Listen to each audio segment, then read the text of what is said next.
Yo, this is Bench Gamer here. So I might have mentioned this once or twice in the past, but I did not play a lot of gacha games before Genshin Impact, and even now I only mostly stay within the Hoyoverse circle of games. I've branched out and played other gacha games like Wuthering Waves, Arknights. In fact, I played Arknights before Genshin Impact, but I didn't realize at the time that it was a gacha game. And then I went back to Arknights 2 or 3 times after I started playing Genshin, and then I would just fall off these other games. So now mostly I just stay within the Hoyoverse circle of games now, and for the foreseeable future that is going to be remaining the case. But before Genshin Impact, I wasn't a big gacha gamer. I only played Arknights. So when I went into Genshin Impact and all these other Hoyoverse games, I didn't really understand like the gacha community. I didn't understand gacha mentality. I didn't understand like what drove people to play these games. And one of the things that really perplexed me over the years, in fact, I never really fully understood this mentality, was the fact that people would say stuff like, well, if I don't get this character, this one specific character, then I will uninstall the game. And there was this other version of this same sentiment, like, people would say, well, if I do get this character, I will also uninstall the game. And this always really confused me because in my mind, in my normie, like non-gacha gamer mind, I thought like, well, you want to play this game because you actually enjoy the gameplay, right? You want to play this game because, you know, it's a fun game. And to some extent, I still believe that. For me, at least, as someone who is just a normie who plays these games not just because of the characters, but because of the world building, because of the gameplay, because of all the aesthetics, like in general, like not getting a single character is not like the end of the world. In fact, I have never played or quit a game solely for a character, and that has always like not bothered me, but I always felt like that was a distinct difference between me and other gacha gamers. But ever since I started playing Zenless Zone Zero, I've come to understand this mentality more, because something that I have started to suspect is that my enjoyment of Zenless Zone Zero is mostly predicated on the fact that I have gone extremely lucky in this game. In fact, this is probably the most lucky I've ever gone in any gacha game ever. So let me just show you what I have, right? I have, let's just go to my weapon panel, right? I have 4 signature weapons, as well as all their characters, all their signature. Well, I have the signature weapons for the characters, right? I have Kaleda in her signature weapon. I have Rina in her signature weapon. I have Ellen Jo in her signature weapon. And I have Nekomata in her signature weapon. This is not a free-to-play account. This is an account that I've spent money on, but it's not an absurd amount of money, not even close to it. I bought 1 pack of each of these, except for the most expensive one. So I bought all of these, all 5 of these once. I bought 3 of these daily passes. I bought 3 expansion passes, or the what's it called? I don't know what the specific name is for this, but it's basically just the whatever pass this thing is called, right? Yeah, what is this? New Eridu City Fund. I got this. It's 3 times. And all of this comes down to around $150 US, right? $150 US is not an absurd amount of money. That's basically what it takes. If you are unlucky, that's basically what it takes to get 1 guaranteed character. That's actually how much it takes to get 1 guaranteed character, to lose your 50-50 and then go to maximum pity. That is basically how much it takes.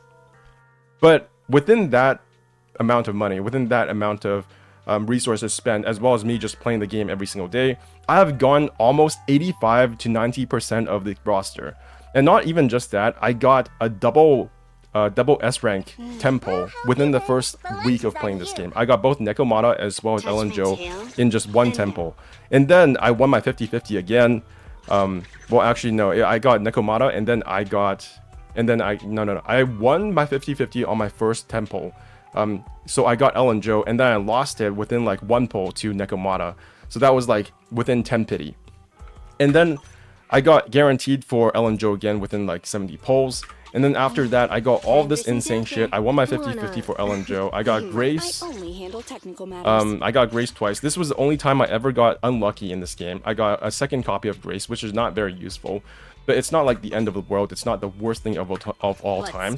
And then I won my 50-50 twice for Caesar King. So now I have M1 Caesar. I got Lycon. Only 1 copy of him. And then I got M6 of Sokaku. I got Rina once. And then I got her signature weapon off of Standard Banner.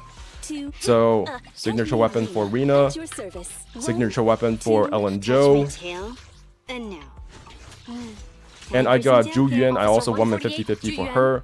So that's insane. I don't have signature weapons for her though. So I got all of these S rank characters. I got 1, 2, 3, 4 limited S rank characters. 1, 2, 3, 4 standard S rank characters, as well as 4 signature weapons. I got M4 Lucy, so that could be better. But I also no. I got 1, 2, 3, 4, 5 standard S rank characters, as well as Kaleda's signature weapon. So 1, 2, 1, 2, 3, 4. 4 of these characters have their signature weapons. And then I've got all this other insane shit. I got M6 Nicole. I got... I think I have M6 Seth as well, so that was extremely lucky for Ellen Jo. Not Ellen Jo, Jane Doe. And I just feel like I've just won this game by virtue of being lucky. And over time, I wouldn't say that I dislike this game. I wouldn't say that I would dislike this game if I didn't get as lucky as I did. But I wonder if that played like a huge role in me liking this game as much as I do.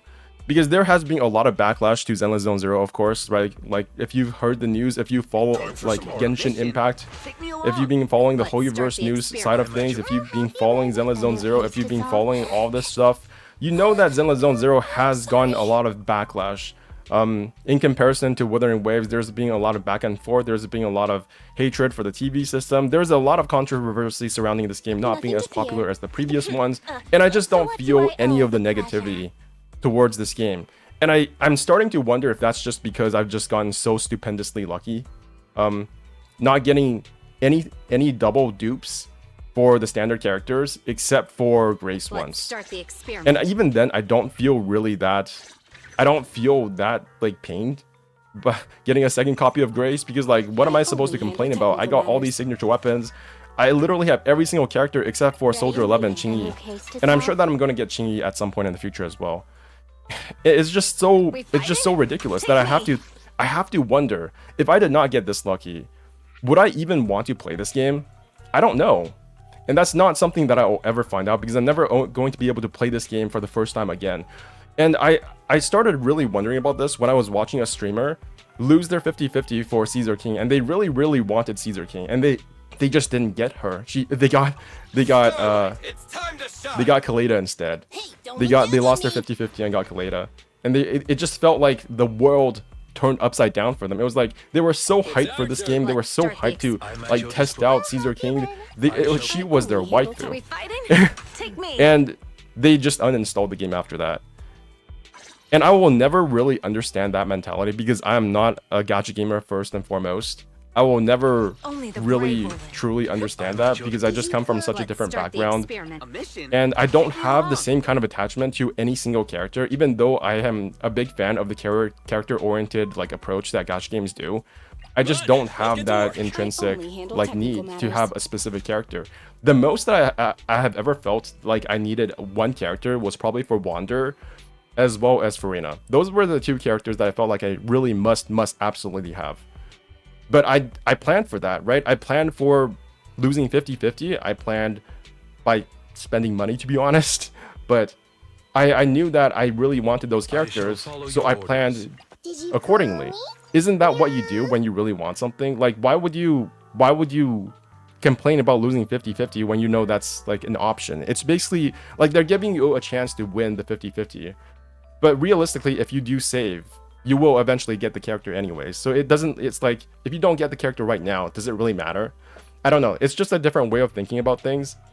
I don't even view the 50-50 as something like that is being cheated from you. I just view it as like a factor to you getting that character eventually, if that makes any sense.